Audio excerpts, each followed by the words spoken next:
franchement, ça fait vraiment plaisir. Là, on avance. Alors, t'as peut-être pas l'impression par rapport à la dernière fois que le biturbo a changé, mais en fait, si, il y a eu plein de trucs de fait. Toutes les soudures ont été faites parce que rien n'était fait. Tu vois, tac, tac, tout est fait, tout est soudé. C'est cool. Il y a le refroidissement d'eau turbo, tac, tac, qui est installé. Il faudra faire le refroidissement côté moteur. Il y a les retours d'huile turbo, ici. Tac, qui vont jusqu'au carter. Donc le carter, évidemment, il a été modifié. Forcément, tu vois, pour venir accueillir les retours d'huile moteur. C'est ce que tu vois d'ici. Voilà. Tu vois. Non, c'est pas mal. C'est pas mal. Et on a installé aussi le radiateur d'huile. Tu vois, qui va directement là-bas. Tu vois, il y a plein de tuyaux partout.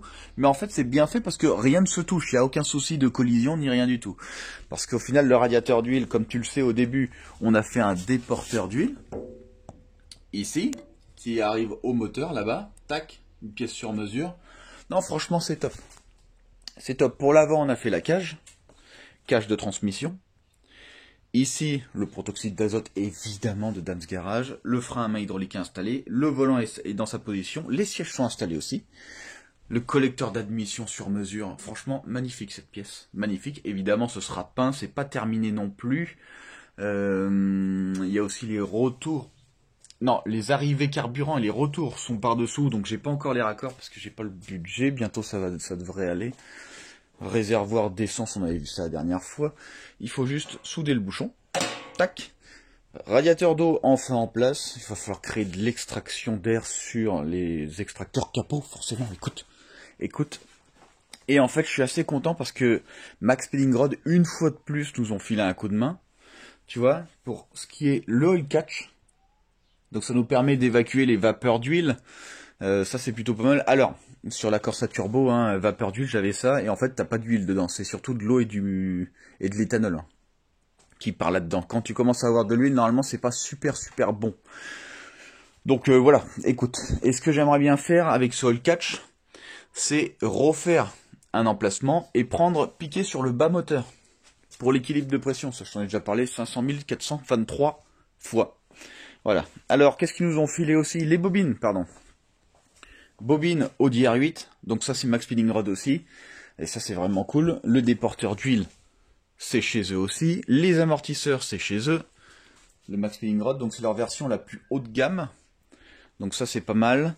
Et ils nous ont envoyé aussi tuyaux et raccords AN8, donc ça c'est pour le circuit carburant. Et aussi pour le circuit refroidissement d'eau turbo. AN8.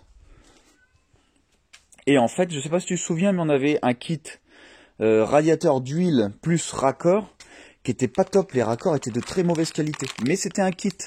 Là c'est pas un kit, et au final les raccords sont très bons. Là il y aura absolument aucun problème hein. Donc ça c'est un kit en fait directement Durit raccord de Max Speeding Rod une fois de plus. Et en fait là par contre il y a vraiment aucun souci au niveau d'étanchéité. Là ça se sent vraiment. Je sais pas si tu te souviens de l'ancienne vidéo, mais en fait on avait du jeu là-dessus parce que c'était un kit. Et malheureusement, les kits, c'est différent, quoi. C'est différent. Bon, bah écoute, je trouve qu'on n'est pas trop mal. Tu vois, avec la... Non, je trouve qu'on est vraiment pas mal. Ça avance bien. Ça avance bien. Je t'en parle plus tard, dans la vidéo. Bah alors, comment tu vas cette semaine? Non, parce que c'est quand même bien, là. On a quand même une bonne semaine. On a quand même pas mal avancé, déjà. Alors... Je pense que la prochaine fois, on la verra plus assemblée. Parce que je vais commencer à tout désassembler bientôt. J'ai bientôt fini tout ce qui est châssis, tout ce qui est emplacement des éléments. Les autres éléments, par exemple les pompes à essence, les trucs comme ça je peux les installer après. Quand je te parle d'après, je te parle d'après la peinture. Évidemment que je te parle de la peinture. Donc ça veut dire quoi? Ça veut dire que la semaine là où on se parle, si tout se passe bien, je commande la peinture cette semaine. Je pense que dans 2 semaines, tout est terminé. Ça c'est ce que je crois, hein. C'est ce que je pense, tout est terminé, donc ça veut dire qu'en fait le châssis est nu, la carrosserie est nue. Il me faut 1 semaine pour retravailler toute la carrosserie, minimum, retravailler toute la carrosserie et la peindre. En gros, si tu veux, mi-mars, la voiture elle est peinte. La voiture est peinte mi-mars, donc ça c'est vraiment cool. Enfin, Écoute, tu n'es pas obligé de me croire, mais je pense que ça va être comme ça. Je pense. Et ça va être vraiment bien. Donc, qu'est-ce qu'on a de nouveau par rapport aux 2 dernières semaines? Donc déjà, on a une cage à l'avant qui permet de protéger la transmission avant.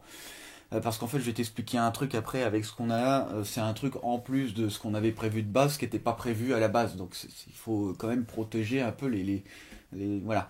Donc, on a la cage d'installer. On a le protoxyde d'azote en place, évidemment, offert par Dams Garage. Et d'ailleurs, juste après, je te montre un autre truc qui nous a aussi fourni, un truc trop cool. Et on a quoi d'autre d'installer? On a le radiateur d'eau, enfin. On a tout ce qui est circuit de lubrification, turbo, rotor turbo, radiateur d'huile. Il manque juste les arrivées d'huile, parce que j'avais pas ce qu'il fallait pour commander les AN4. Ça va être des tuyaux AN4. Donc ça, c'est bon. Pour le circuit d'essence, qu'est-ce que j'ai? Je crois que j'ai tout ce qu'il faut pour le faire, ouais. J'ai tout ce qu'il faut, mais ça, je le ferai qu'après. Donc en fait, je t'explique l'idée. L'idée, c'est de finir le châssis. Finir le châssis, finir tout ce qu'il y a à faire, donc il n'y a pas grand-chose. Les transmissions, est-ce que je les fais avant de peindre? Ce serait quand même pas mal. Ce serait quand même pas mal, au moins de prendre les mesures. Comme ça, je peux faire les transmissions pendant ce temps que la voiture, elle est en préparation carrosserie. Parce que ça va prendre énormément de temps, comme je t'ai dit. Donc, bah on est pas mal. Écoute, qu'est-ce que je te dis de plus? On est pas mal. Alors, Dams Garage nous avait filé le protoxyde d'azote pour nous rajouter 150 chevaux de boost. Et en plus de ça, il vient de m'envoyer très récemment ceci. Qu'est-ce que c'est ça? Un système eau méthanol. Donc le système d'eau méthanol, je vais t'expliquer un peu ce que c'est. En gros, tu as de l'eau et du méthanol que tu injectes dans ton moteur.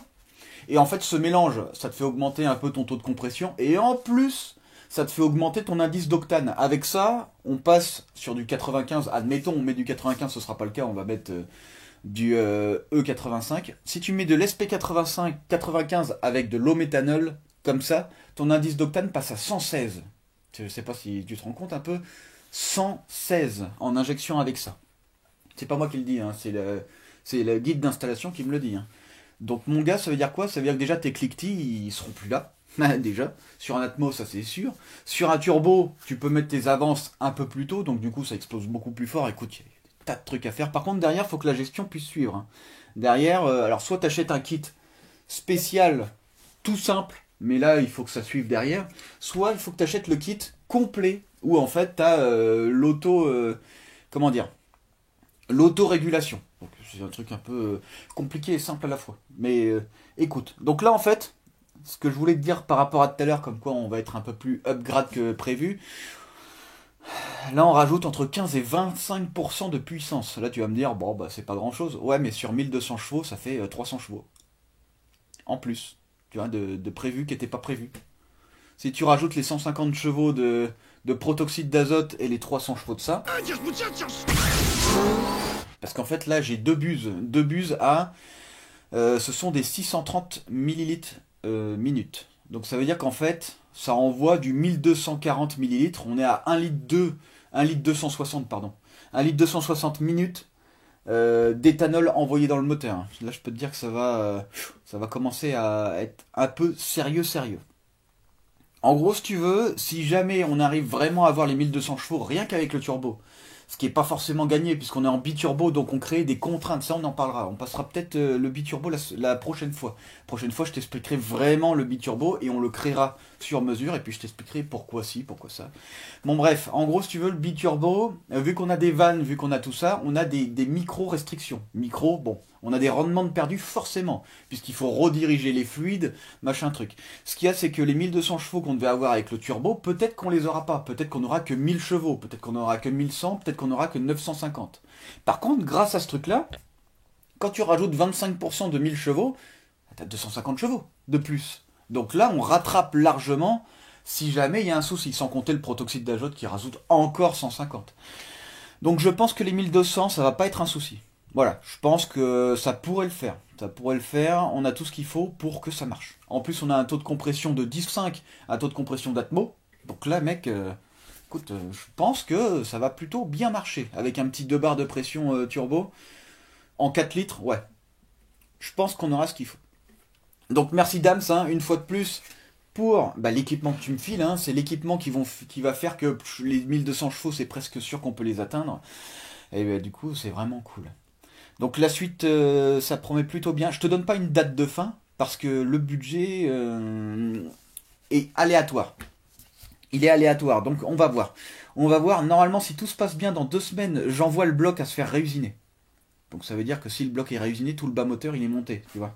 Donc tout le bas moteur sera monté dans 2 semaines. En même temps que la peinture, ça tombe bien, parce que les temps de séchage de peinture, je laisse en général 1 ou 2 jours. Donc pendant 1 ou 2 jours, je peux rien faire. Je peux rien faire. Donc ce que je ferai, c'est que je m'occuperai sûrement du moteur. Donc il y a les culasses à retravailler, les conduits à retravailler.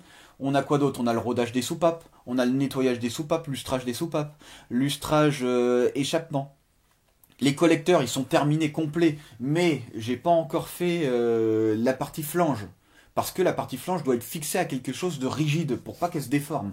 Et en fait, je vais directement le souder sur la culasse. Donc quand les culasses sont déposées, les collecteurs seront soudés indépendamment sur les collecteurs. Enfin, sur les culasses. Comme ça, au moins, il n'y aura pas de déformation. Qu'est-ce qu'on a d'autre sur les culasses? Sur les culasses, qu'est-ce qu'on a d'autre? Surfaçage des culasses. Donc là, on va le faire chez nous, ici. Parce que je peux pas me permettre de le faire avec une machine. D'ailleurs, je pense qu'à l'avenir, on va se fabriquer une fraiseuse spéciale uniquement pour surfaçage et pour réalisage. J'aimerais bien pouvoir faire les réalisages chez moi. Et ça, ce serait vraiment cool. Donc, je pense qu'on créera une machine. Évidemment, ce sera après la BMW. Je me créerai en fait une fraiseuse qui fait que je pourrais surfacer. Il va falloir que ça fasse au moins 1,50 m de long pour pouvoir surfacer. Parce que le prochain projet, tu sais, là, celui-là. Voilà, quand on a 2 culasses de 6 cylindres en V, bon bah tu vois, ça prend de la place quoi. Ça fait de la surface. Donc, on verra. Mais j'aimerais bien faire ça. J'aimerais bien faire ça parce que je peux pas me permettre d'envoyer un moteur. Bon là ça va, c'est à côté de chez moi pour réaliser. Mais si j'avais dû surfacer et tout, pour pas que ça me coûte trop cher, il aurait fallu que je l'envoie en Espagne pour le faire réusiner et réaliser et machin. Et en fait, j'ai trop peur. Voilà, tout simplement. J'ai trop peur de l'envoyer et qu'il y ait un souci de réception, de livraison, de machin. C'est quand même le projet assez exceptionnel et surtout on a tellement peu de budget qu'on n'a pas le droit à une seule marge d'erreur. Et oui. Donc je peux pas me permettre. Pas me permettre.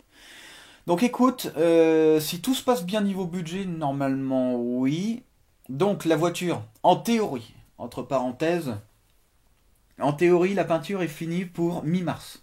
On va partir là-dessus. En théorie, le moteur suit. Donc le moteur, on va dire fin mars.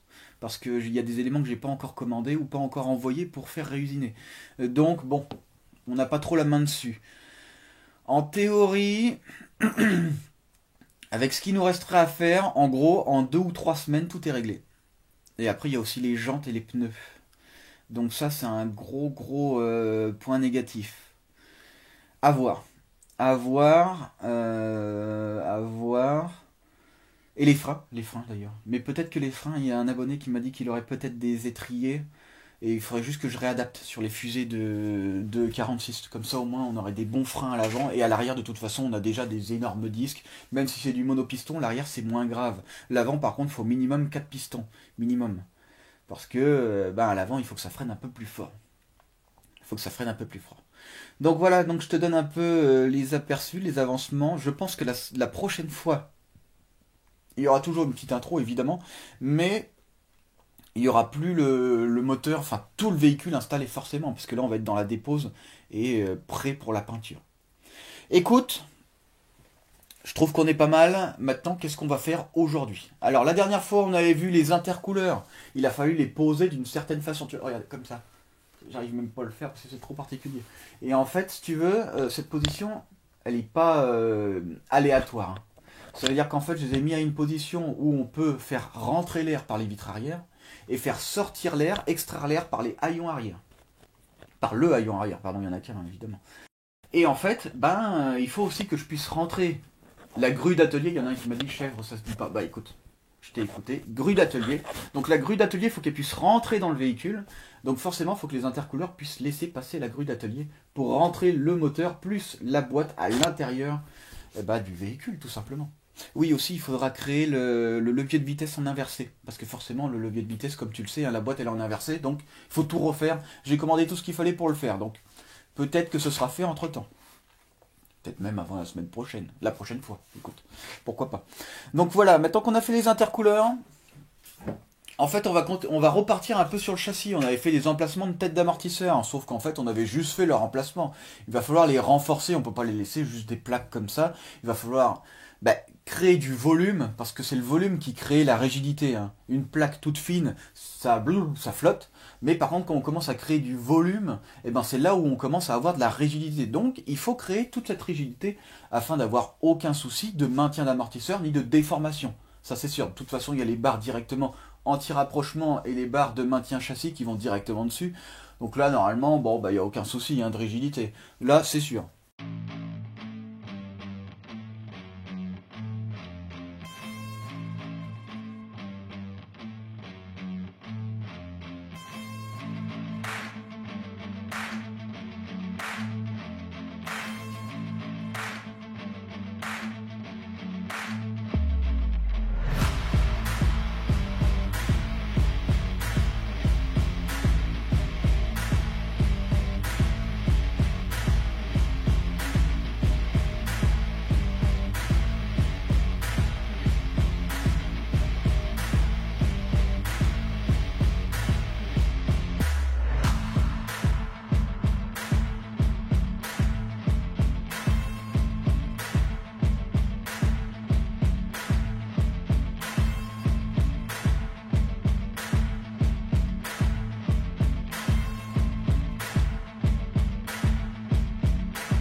Ensuite, l'objectif aujourd'hui, ça va être surtout d'ouvrir le coffre arrière. Le coffre qui va nous permettre du coup de placer le moteur. Ça, c'est super important. Donc cette coque-là, on va la découper à des endroits bien spécifiques. De toute façon, tu as vu en début de vidéo, ça fait déjà quelques semaines, voire quelques mois que ça a déjà été fait. En fait, si j'ai découpé à ces endroits-là, c'est pas pour rien. C'est parce que en fait, c'est là où il y a le moins de prise au vent. C'est là où au final, je peux être le plus rigide possible tout en étant le plus léger possible. Et oui, moins tu as de surface en fait de carrosserie découpée, moins tu as de vent qui va pouvoir s'infiltrer. Tu comprends? Donc forcément, il fallait que ce soit bien judicieux. Une chose hyper importante quand tu veux faire un capot levable sur une grande surface, il faut que tu regardes ton rayon d'action. Tu vois, tu as un rayon d'action, et en fait, là où c'est découpé, il faut que ce soit toujours le point le plus loin de ce rayon. Tu vois, avec ton rayon, plus je vais là, plus je me rapproche. Tu vois, regarde. Hop. Là, je suis pile poil là. Donc en gros, si tu veux, admettons, je suis en bas, je suis plus court qu'au milieu. Si je suis en bas, que je fais une découpe là, tu vois, je ne peux pas relever mon capot. Est-ce que tu comprends l'idée? Donc il faut que j'ai un rayon d'action utile et utilisable. Sinon, tout va cogner. C'est pour ça qu'en fait, c'est pas découpé n'importe où. Faut pas faire n'importe quoi. Sinon, ton coffre, il s'ouvre pas. Et puis, t'es comme un débile.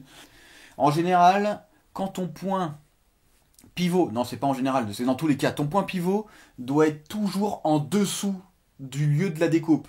Forcément. S'il est à même niveau, ça va. S'il est en dessous, c'est mort. S'il est en dessous, forcément, le rayon d'action, c'est là où il est plus court. Et là, ça va cogner. Donc ça, il faut faire hyper attention. C'est super important. Super important si jamais tu veux faire un truc de ce style, hein. Pas forcément que dans l'automobile, hein. Si tu veux faire d'autres choses, il faut penser à ce rayon. Le rayon qui est hyper important. Hyper important. Ensuite, qu'est-ce qu'il va falloir faire? Cette coque, on peut pas la découper comme ça, hein. Il va falloir rigidifier l'ensemble, ce qui va nous permettre, quand on va couper, de ne pas avoir des écarts. Je t'avais expliqué déjà la dernière fois, comme quoi, si jamais c'était flottant, la coque, comme notre coque à nous, sans rigidité, quand on va découper, on n'aura plus jamais rien en face, ce sera trop nul à chier. Donc, il faut absolument rigidifier l'ensemble. Alors, pour rigidifier l'ensemble, ce que j'ai fait, je ne l'ai pas filmé, mais j'ai fait de la résine à l'intérieur pour créer des pattes de maintien. J'ai pas voulu avoir des vis apparentes sur la carrosserie. C'est pour ça que j'ai fait ça comme ça.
Alors, à un moment donné, comme d'habitude, comme souvent, comme régulièrement que je t'en parle, nous sommes en manque de gaz. Voilà. Pas en ce moment, moi. Là, c'est bon. Là, moi, gaz, c'est bon. On a fait 3 recharges argon, 2 recharges CO2, argon plus CO2. Donc là, on est à 3 recharges à 200 et 2 recharges à 100. Donc ça commence à faire mal. Mais vu qu'on est en manque de gaz à ce moment précis, on va s'occuper de l'échappement latéral. Donc l'échappement latéral, je vais faire une plaque d'aluminium pour éviter que la chaleur se propage trop. Et ensuite, bah, c'est simple, hein, il faut juste la former, créer les trous pour que les 2 échappements passent. Et après, bah, tout former au marteau, tout former avec les outils pour que ça fasse assez propre, assez bien. Je pense que c'est vraiment pas mal le résultat. Si jamais il y a un souci, on peut toujours refaire la plaque, hein, c'est pas un problème. Mais honnêtement, ça me plaît plutôt bien. En espérant que les flammes viennent pas toucher la carrosserie. Normalement, il ne devrait pas y avoir de souci. Sinon, je pourrais toujours rallonger mes tuyaux après. Comme ça, au moins, il n'y a aucun risque.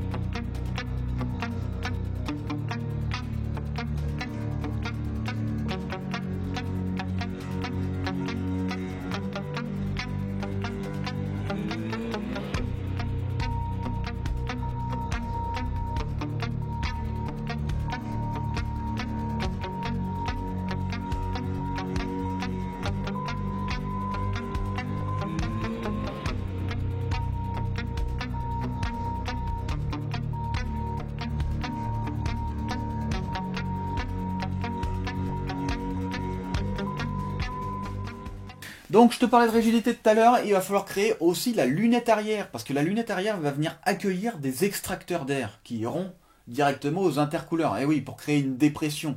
En fait, si tu veux, ton air va circuler le long de ton haillon arrière, normalement quand tu as une vitre, sauf que là, on n'a plus de vitre. Par contre, on va créer des extracteurs. Ces extracteurs, en fait, ils seront rectangulaires, ils iront jusqu'à l'intercooleur, tu vois. chut, et après l'intercouleur, tu as la fenêtre.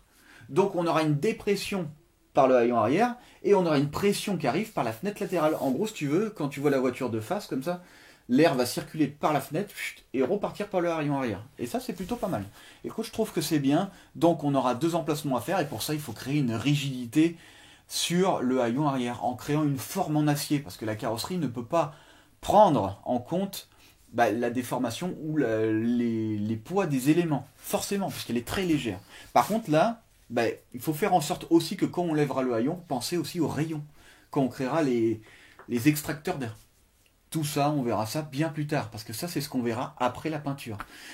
Parce que je veux absolument les rifter, sauf que je rifte pas sur des éléments qui ne sont pas peints. Tu vois, j'ai pas envie de les visser. L'avantage du riftage, c'est que c'est beaucoup plus léger. Hein. Donc, tout ce qui est plaque d'aluminium, tout ce qui est fond plat, d'ailleurs je t'en ai pas parlé, tout ce qui est fond plat, tout ce qui est habitacle en aluminium, tout ça, ce sera fait qu'après la peinture. Parce que je veux que tout soit rifté. Peut-être que même que je ferai des motifs dans la matière, retravaillés pour avoir des trucs sympas. Franchement, ça peut être vraiment cool.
Et là, le moment que j'attendais le plus au monde, enfin, Avant ça, il y avait plein de moments que j'attendais le plus au monde, hein, comme la sortie de la coque du moule, ça c'était un truc que j'attendais le plus au monde, comme l'association du châssis avec la coque, ça c'est une chose que j'attendais le plus au monde, et là, ce qui fait la vraie réussite, ça va être cette découpe.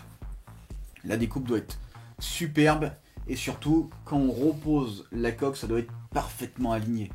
Parfaitement. Et honnêtement, c'est le cas. C'est le cas, c'est génial. Là, on n'aura absolument aucun souci de pénétration d'air à quoi que ce soit, à aucun endroit.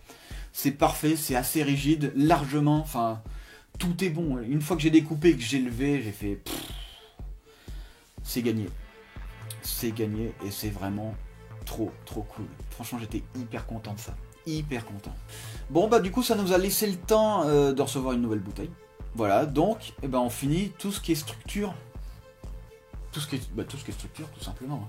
Parce que j'ai dû que pointer pour être sûr qu'avec ma bouteille, je puisse faire un minimum de travail pour pas être bloqué. Parce que quand tu as une bouteille qui est bientôt vide, tu peux pas te permettre de faire toutes tes soudures complètes. Tu fais que des pointages. Tac, tac, tac, tout est pointé. Et comme ça, derrière, tu peux avancer partout. Et à la fin, tu fais tes soudures une fois que tu as reçu ta nouvelle bouteille. C'est comme ça que je pratique, comme ça m'évite de perdre du temps. Une chose que je déteste. Ça, c'est un truc qui me rend fou. Perdre du temps, ça c'est... Bon alors, là, on va voir un peu le pédalier. Le pédalier, c'est un pédalier compétition où il va y avoir un mètre cylindre pour l'avant, un mètre cylindre pour l'arrière et un mètre cylindre pour l'embrayage. Forcément, puisqu'on a un cylindre récepteur pour l'embrayage. On a un embrayage hydraulique, on va dire ça comme ça. Donc là, l'important, c'est que il faut le monter déjà, en soi, il faut le monter, donc c'est très très simple à monter. Par contre, le gros problème, c'est qu'en fait, j'ai perdu toutes les vidéos d'installation qui étaient très courtes. Hein. C'est juste une plaque en acier qui prend forme, entre parenthèses, qui est mise à un endroit bien spécifique, et surtout, il faut déterminer un emplacement de ce pédalier, en fonction du siège. Donc le siège, c'est con, mais il va falloir aussi déterminer, pareil, hein, j'ai perdu les vidéos des sièges. En fait, pour les vidéos des sièges et du pédalier, j'ai dû les faire en même temps. Et ce que j'ai l'habitude de faire quand je filme, je récupère mes dossiers et en fait, je fais couper-coller. Tu vois, je coupe et en fait, je colle. Comme ça, ils disparaissent de mon téléphone. Parce que je filme avec mon téléphone. Et une fois que ça a disparu, c'est bon, tu vois, ça prend plus de place. Sauf que là, j'ai dû faire un couper-coller normal.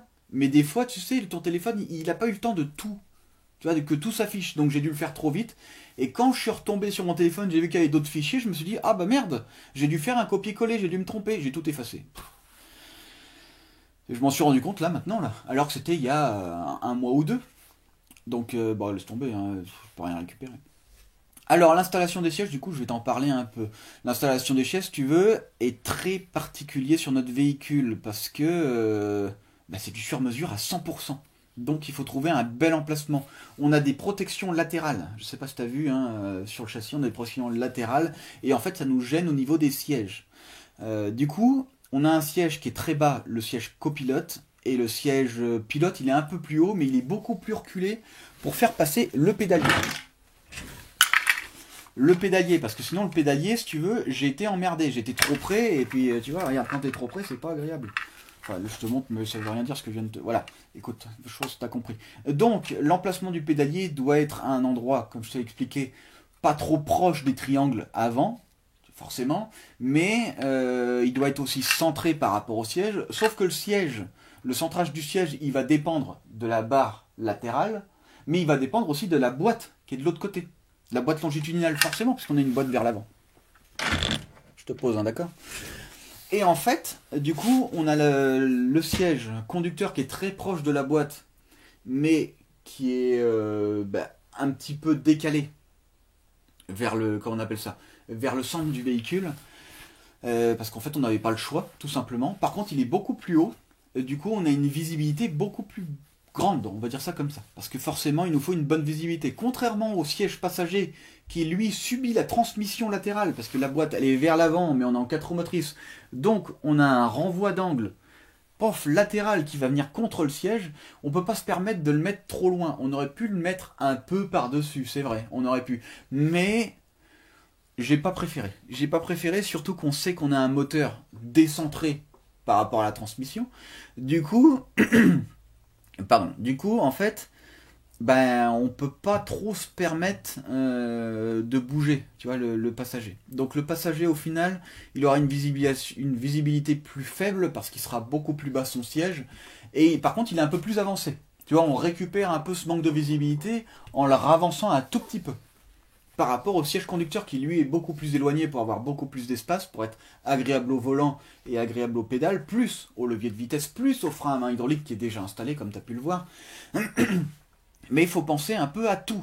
Et surtout, il faut que le pilote puisse voir les rétroviseurs qui seront futurement faits. Alors les rétroviseurs, je les achète pas. Je vais les sortir à l'impression 3D, je pense. C'est le mieux, je viendrai coller directement un miroir dessus. En gros, je vais commander un miroir qui me plaît, ou un miroir qui ressemble au M3. Ensuite, je vais recréer en 3 dimensions, du coup, un rétroviseur. Et une fois que le rétroviseur il est fait, je le réimprimerai et je viendrai directement le mettre sur la carrosserie. Tu vois, c'est tout simple, tout bête. Tout bête. Mais pour ça, il faut qu'on ait de la visibilité. Donc forcément, le pilote doit avoir le plus de visibilité. On n'est pas sur de la compétition pure. Je ne sais pas si tu vois ce que je veux dire. Donc, dans ce véhicule, on aura le temps un peu d'apprécier la conduite. Entre parenthèses, on ne sera pas surchargé par le besoin de gagner la course, puisqu'en fait, on ne fera pas la course. Par contre, bon, bah, on pourra toujours exploiter ce truc comme un taré. Mais je voulais qu'on soit très agréable en tant que pilote. Le copilote sera bien, il sera très très bien, hein, mais il n'aura pas la même visibilité sur la route que le pilote en soi. Par contre, le pilote, il aura tout ce qu'il faut pour être dans la meilleure situation possible, dans le plus agréable possible. Le siège est légèrement penché, pas trop. Il est encore réglable dans plusieurs positions. On peut encore régler la hauteur, on peut encore régler pas mal de trucs. Donc, c'est un siège baquet, hein, c'est pas un semi-baquet, tu vois. C'est pas tu vois, il n'y a pas de molette sur le côté. C'est qu'en fait, les maintiens latéraux que j'ai pris chez GT2i, avec les sièges d'ailleurs de GT2i, on peut régler plusieurs possibilités, siège plus les rails bas. Donc c'est pas trop mal. Évidemment, quand tu mets un siège, il faut penser à plein de choses. En parlant de ça d'ailleurs, j'ai failli oublier, mais il faut aussi les harnais. Ça j'ai oublié, il faut absolument que je commande les harnais, parce que sans les harnais, eh ben on peut pas souder les emplacements de maintien des harnais. Il les faut avant de peindre. Forcément, si je peins et que j'oublie de mettre ça, eh ben en fait il va falloir que je remeule, que je que je soude et ensuite que je repeigne. Donc j'ai pas vraiment trop envie. Ah, écoute, je pense qu'on n'est pas trop mal. Je pense qu'on n'est pas trop mal, je pense qu'on avance bien. Je pense qu'on avance bien, je pense qu'on n'a pas de retard par rapport à ce que j'avais prévu. Il nous reste encore beaucoup de choses à faire, mine de rien. C'est vrai que je te parle de ça comme ça, mais en fait il nous reste énormément de travail. Les portières ne sont pas encore installées, le capot n'est pas encore installé, les extractions d'air ne sont pas encore créées capot. Les maintiens capot ne sont pas encore créés, mais les emplacements sont déjà faits. Il reste un peu de structure à l'avant. Il y a aussi la crémaillère de direction. Il faut la rallonger pour les mettre aux bonnes rotules, aux bonnes longueurs de rotule. La transmission de crémaillère de direction, pardon, à la colonne de direction, il va falloir faire quelque chose aussi. Enfin, il y a quand même encore pas mal de choses à faire, mais bon, je pense qu'on n'est pas trop mal. Le biturbo complet est terminé, donc l'échappement on va le peindre au Cerakote pour des raisons de rendement thermique. C'est pour ces raisons-là, très important, et pour éviter que ça chauffe autour. Le collecteur d'admission sera peint aussi, forcément. Je veux pas qu'il soit couleur chrome ou couleur aluminium, non, je veux pas. Je veux que ce soit très sobre. Très sympa. Alors châssis interne, au début je voulais le peindre en blanc et je me demande si en noir ce serait pas mieux. Il faut que je réfléchisse pour le châssis interne. Il faut que je réfléchisse vite parce que là la peinture je vais la commander la semaine là où on se parle. Hein. Ça va être dans cette semaine là que je vais commander la peinture. Donc je vais commander une peinture Raptor, mais je vais commander une peinture que je puisse rendre beaucoup plus fine, un peu comme la 205. La 205 à l'intérieur c'était du Raptor, même la, comment elle s'appelle, la Manta. La Manta, le châssis interne, on était en Raptor et ça me plaisait plutôt bien. Donc soit on fait ça, non, soit on fait ça. Parce que c'est ce que j'aime bien. Après on pourrait faire le châssis d'une autre couleur, mais c'est vrai qu'en Raptor c'est quand même pas mal. Ce sera un Raptor très très fin, hein, beaucoup de diluant pour avoir un côté plutôt granuleux. On va avoir un côté, comment on appelle ça? Satiné, voilà, plutôt ça. Et je pense que ça donnera bien. Donc à voir si on peint en noir, ou en blanc, ou en gris. À voir. Au début, je voulais partir sur du blanc. parce que c'est pas mal, parce que ça ressort bien. Tout le reste ressort, forcément, tout le reste du moteur, tout le reste de scie. Après, on a des plaques d'aluminium à l'intérieur. Les plaques d'aluminium ne seront pas peintes. Elles ne seront pas peintes, elles seront couleur aluminium. Peut-être version brossée, je sais pas encore, mais ça sera couleur aluminium. Donc à voir, il faut que ça se marie le mieux possible avec le véhicule. Il y a aussi le système de refroidissement, j'ai oublié de te dire qu'il faut installer. Donc la pompe électrique, tu vois, il y a une pompe électrique, il faut la mettre à un bon endroit pour qu'on puisse avoir une bonne fluidité. Bon, de toute façon, après une pompe électrique, tu la mets n'importe où sur le circuit d'eau, ça va circuler, hein, de toute façon. Ça va circuler, ça c'est sûr. Il va falloir par contre prendre le bon sens, parce qu'on peut choisir hein, si on envoie vers le haut moteur et on aspire par le bas, ou si on envoie par le bas moteur et on aspire par le haut. Tu vois, dans le moteur d'origine, on envoie vers le haut et on aspire par le bas. C'est ce qu'il y a dans la conception d'origine du moteur. Je pense qu'on est pas mal. Donc récapitulatif des prochaines semaines. Les transmissions, faut les finir. Il y a le levier de vitesse, il faut le faire. Le circuit frein, ça on le fait après la peinture. Il y a quoi d'autre Je sais pas si tu as vu, mais on a fait aussi l'emplacement des barres anti-roulis. Donc le remplacement est fait.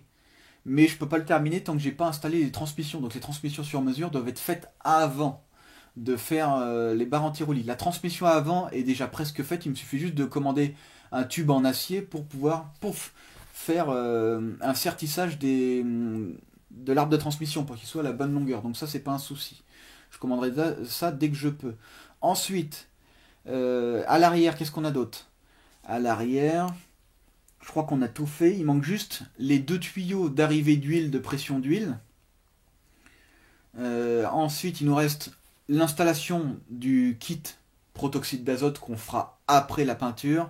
L'installation du kit au méthanol, tu vois, ici, là, que nous a filé Dams Garage, plus le protoxyde évidemment. Mais tu vois, par contre, tu vois, ils ont un réservoir qui me plaît pas vraiment. C'est un réservoir 3 litres. En gros, ça dure 2 minutes, hein, parce que on est à, je te l'ai déjà dit au début de la vidéo, on est à 1260 cm3. Donc ça fait 1,2 litre à la minute.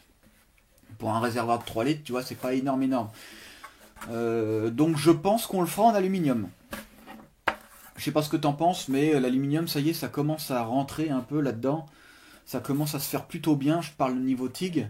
Donc je pense que ce serait pas mal de repartir sur de l'aluminium. Ce sera pas plus lourd, parce que ça, c'est quand même lourd.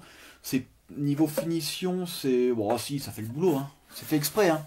Donc ça fait le boulot, c'est quand même un truc de très bonne qualité, de très haut de gamme. Mais je pense qu'en aluminium, ça donnera un côté un peu plus sympathique à notre véhicule. Il faudra aussi installer la batterie. La batterie sera installée derrière le siège passager, puisqu'au final, on a avancé le siège passager par rapport aux barres que je t'ai expliqué tout à l'heure, aux barres latérales de protection. Donc derrière, on a de la place pour installer la batterie, ça c'est plutôt cool. Peut-être que la pompe au méthanol aussi, on la placera derrière, à côté de la batterie, et on placera sûrement le réservoir juste au-dessus de la pompe. Comme ça, bah, on a un emplacement bien. Il faut que je regarde aussi, parce que ce serait bien de pouvoir faire le plein assez facilement. Après, entre le siège passager, tu vois, et la boîte de transmission, il y a ça, quoi.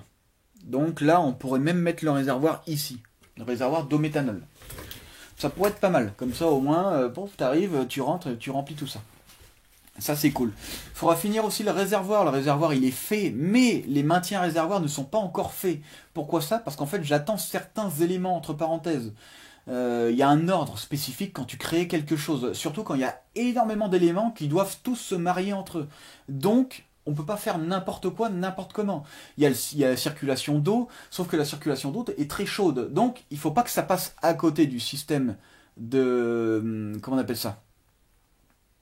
À côté du système, soit du protoxyde d'azote, soit du circuit carburant. Donc, en fonction de l'emplacement où ça va aller, les pompes vont être à un certain endroit, etc. Tout ça, il faut qu'il y ait une logique. Évidemment, tu as l'arbre de transmission central aussi, il prend une certaine place. Peut-être que je peux faire passer le circuit d'eau sous l'arbre de transmission central, etc. Il y a plein de choses à voir.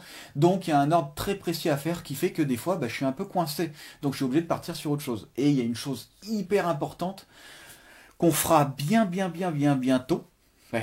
Et ben en fait, c'est l'aileron sur mesure. L'aileron sur mesure, j'ai commandé... Oh, le temps que je m'en vais un peu, je reviens. j'ai commandé de la fibre de carbone pour faire l'aileron sur mesure complet. Donc l'aileron, une fois de plus, je vais te le dire, on va le sortir à l'impression 3D et on va l'assembler. On va l'assembler et on le recouvrira de carbone. Là, on a du 50 cm par 6 cm, par 6 mètres de long. Donc là, on en a x2. Hein. Et oui, parce que les extracteurs d'air qui sont à l'avant du véhicule, je veux les faire en carbone. Tu vois. Donc d'abord, on les créera en aluminium et ensuite, on viendra mettre le carbone dessus pour prendre la forme de l'aluminium. Et paf, on sortira ça en carbone et puis ça va être trop cool, ça va être superbe. Ça va être superbe. Donc il faudra créer des conduits qui arrivent au radiateur d'eau, oui c'est ça, au radiateur d'eau jusqu'aux extracteurs d'air. Pardon, excuse-moi, je t'ai fait mal. Voilà, jusqu'aux extracteurs d'air. Il va falloir qu'on crée des conduits aussi à l'arrière, mais tout ça, ce sera quand ce sera peint. Et il faudra faire aussi le fond plat. Le fond plat. Bah écoute, je trouve qu'on est pas mal. Je pense que j'ai pas de retard. Par rapport à ce que j'avais décidé. Je fais plus de travail que ce que j'avais décidé. Comme le collecteur d'admission sur mesure, comme le réservoir sur mesure qui n'était pas prévu. Comme plein de choses qui n'étaient pas prévues. Le kit au méthanol, on va refaire le réservoir sur mesure, c'était pas prévu. Bon, ça prend quoi? Une demi-journée? Une demi-journée pour faire le réservoir sur mesure, donc c'est pas très long. Mais tout ça, plus ça, bah, ça prend quand même pas mal de temps. Pas mal de temps. Donc écoute, je trouve qu'on est vraiment pas mal. Tu sais à quoi ça va ressembler déjà? Tu as déjà un aperçu. La peinture, ça va être la peinture de la pochette. Donc ça c'est sûr, hein. Moi je veux absolument un truc qui sorte un peu de l'ordinaire par rapport au bleu qu'on voit d'habitude, mais je trouve qu'il est pas beau ce bleu là. Donc on va essayer de faire un truc bien mieux, on va essayer de faire une carrosserie bien travaillée. Alors quand je parle de bien travaillée, ça va être très compliqué hein, de faire du parfaitement lisse, parfaitement machin, mais moi je te parle au niveau peinture. Faut pas oublier que c'est un véhicule qui est conçu bah, déjà pour rouler quoi.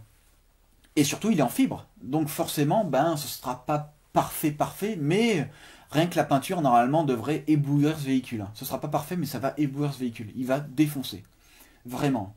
Donc, j'ai hâte de tout ça. J'ai hâte de la peinture. C'est le futur truc que je meurs d'envie de voir. Tu vois, c'est le futur truc. Donc, ça va être vraiment cool. Ça va être vraiment cool. Je pense que un bel avenir pour cette caisse arrive. Là, ça va être vraiment le top. Et il y aura évidemment du passage au banc, du circuit, il y aura tout. Cette voiture va être détruite sur circuit s'il le faut. Mais en tout cas, c'est sûr, elle va y avoir droit. Ça, c'est sûr et certain. Écoute, je te dis à la prochaine fois, et puis on verra comment ça se présente.